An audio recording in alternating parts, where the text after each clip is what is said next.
Hello everyone, मैं Nitesh Pandey, dream doctor MBBS counsellor. और आज हम इस वीडियो में बात करेंगे एक बहुत ही बड़े टॉपिक के ऊपर, क्योंकि बहुत सारे ऐसे स्टूडेंट हैं जो कि जिनके स्कोर कम भी हैं, जो चाहते हैं कि ये जो स्पेशल राउंड ऑर्गेनाइज हुआ है, इस स्पेशल राउंड में हमें कॉलेज मिले। कोशिश भी कर रहे हैं, अच्छी बात है, कोशिश करना चाहिए। कोशिश करने की से तो भगवान मिल जाता, तो ये तो एक सीट की बात है। तो बेसिकली अभी एक लॉजिकल भी बात हम लोग यहाँ पे करेंगे। कोशिश करने के साथ साथ एक लॉजिकल भी होना चाहिए, लॉजिक भी होना चाहिए कि आपका स्कोर कम है, ठीक है। काउंसलिंग में आपने फर्स्ट पार्ट में भाग लिया, सेकंड में लिया, थर्ड में लिया, फोर्थ में लिया, और फोर्थ में होने के बाद ये पांचवा राउंड जो चल रहा है, यहाँ पे भी आप लोग पार्टिसिपेंट कर रहे हैं। बट एक चीज़ आप लोग में कमी है, ठीक है। आप खुद सोचिए, जब काउंसलिंग क्या है, काउंसलिंग में एमसीसी का अभी जो काउंसलिंग चल रहा है, ऑल इंडिया का जो काउंसलिंग चल रहा है, वहाँ पे कॉमन सा बात है, स्टूडेंट को उनको पहले प्रिफेयर किया जाएगा जिनका स्कोर ज़्यादा है। अब कॉमन सा बात है, आप बच्चा कह रहा है, बच्चे के कहने का मतलब ये है कि सर मेरा 152 स्कोर है, 170 स्कोर है, मुझे सर एडमिशन चाहिए यहाँ पर, है ना, इस कॉलेज में एडमिशन चाहिए। काउंसलिंग में हम लोग पार्टिसिपेंट कर रहे हैं, आप काउंसलिंग में पार्टिसिपेंट करवा के यहाँ पे सीट निकलवा दीजिए। तो कॉमन सा बात है, काउंसलिंग में अगर आप पार्टिसिपेंट कर रहे हैं, तो काउंसलिंग में अगर आपने पार्टिसिपेंट किया, तो जो अपर स्कोर वाले जो स्टूडेंट है, पहली प्रायोरिटी काउंसलिंग में उनको मिलती है। बात गलत तो नहीं बोल रहा मैं।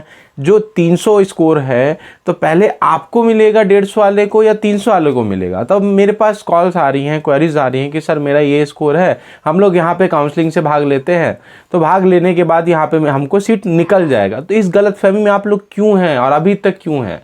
आप कॉमन सा बात सोचिए, आपने फर्स्ट राउंड की काउंसलिंग में आपने ली, सेकंड काउंसलिंग में भी भाग लिया, थर्ड काउंसलिंग में भी लिया, स्टे राउंड में भी लिया, अब यहाँ पे स्पेशल राउंड में भी ले रहे हैं। बट एक चीज़ आप लोग नहीं समझ पा रहे हैं कि आपका स्कोर कम है अगर, तो काउंसलिंग में भाग कितना भी ले लीजिए, आपसे अपर स्कोर वाला अगर कैंडिडेट कोई आ गया तो आपको सीट नहीं मिल सकती है। ये चीज़ आप समझिए,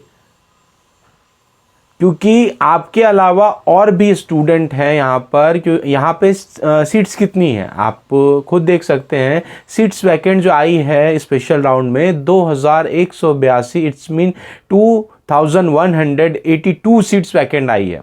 अब उस सीट्स के लिए यहाँ पर ऐसे भी स्टूडेंट हैं जिनका 600 प्लस स्कोर आया है, तो पहले उनको मौका मिलेगा ना। अब इस 2000 सीट्स के लिए, 2100 सीट्स के लिए, या राउंड फिगर कर दीजिए 2200 सीट्स के लिए, आपको यहाँ पर कैंडिडेट लाखों की तादाद में हैं। तो सोचने वाली बात है, कॉमन सी बात है कि जिस स्टूडेंट का स्कोर अच्छा है, काउंसलिंग में पहले उसको जो है आगे किया जाएगा, उसके बाद फिर आपका नंबर आएगा। सीट बचेगी तब जाके आपका नंबर आएगा। कॉलेज का कट ऑफ मत देखिए इसमें इस बार कॉलेज का कट ऑफ नहीं देखना है आपको। जो आप मिला रहे होंगे, अगर आपको मिला रहे होंगे कि भाई फोर्थ राउंड में जो ये आपका स्ट्रे वैकेंसी राउंड था, इस राउंड में कट ऑफ गया था इस कॉलेज का पौंडीचेरी में 142 स्कोर, 140 स्कोर नहीं, तो अब वो कट ऑफ मत देखिए। बेसिकली अब कट ऑफ, अब आप मान लीजिए 140 स्कोर कट ऑफ गया था, तो कट ऑफ जाने का मतलब हो कि लोएस्ट कट ऑफ ये गया हुआ है, इतने कट ऑफ पे भी एडमिशन मिल सकता है। बट अब क्या है ना कि अब वहीं पे 5 स्टूडेंट आपके आ रखे हैं, किसी का स्कोर 400 है, किसी का स्कोर 300 है, किसी का स्कोर 200 है, नहीं, अब किसी का स्कोर 150 है। तो अब पहले कॉलेज किसको देखेगा? कॉलेज अपना भी रेपुटेशन बनाता है ना, कॉलेज का भी तो रेपुटेशन है। कॉलेज पहले हायर स्कोर वालों को पकड़ेगा, ठीक है, जो सबसे अच्छा। देखिए, जो नियम है, काउंसलिंग का नियम यही कहता है कि अगर प्लस पॉइंट स्कोर वाले स्टूडेंट आपका एडमिशन यहाँ पे काउंसलिंग में नाम डाला हुआ है कॉलेज का, तो पहले उनको दिया जाएगा ऑप्शन। अगर वहाँ पे उन्हें रिपोर्टिंग नहीं की, तब जाके आपके पास ऑप्शन आएगा, ठीक है। तो ये चीज़ आप समझ लीजिए कि 110 ओबीसी या 117 ओबीसी या 110 स्कोर एसटी एससी कैंडिडेट, इससे कोई फ़र्क नहीं पड़ता है। बेसिकली अभी स्कोर जो है आपका स्टूडेंट का ज़्यादा रहेगा, तो उसको सीट दी जाएगी। क्योंकि हर एक कॉलेजेस में अब सीट्स कितनी है, गिनती की सीट्स बाकी हैं। किसी कॉलेज में 2 सीट्स हैं, किसी कॉलेज में 3 सीट है, किसी कॉलेजेस में 10 सीट है, नहीं, तो अब गिनती की सीट्स बाकी हैं और कैंडिडेट्स बहुत ज़्यादा हैं। तो ये चीज़ आप समझ लीजिए कि आपका एडमिशन होगा, बिल्कुल होगा, बट उन स्टूडेंट्स को पहले उन स्टूडेंट को दिया जाएगा मान्यता जिनका स्कोर हाई है। हर चीज़ पैसा नहीं होता है, ठीक है।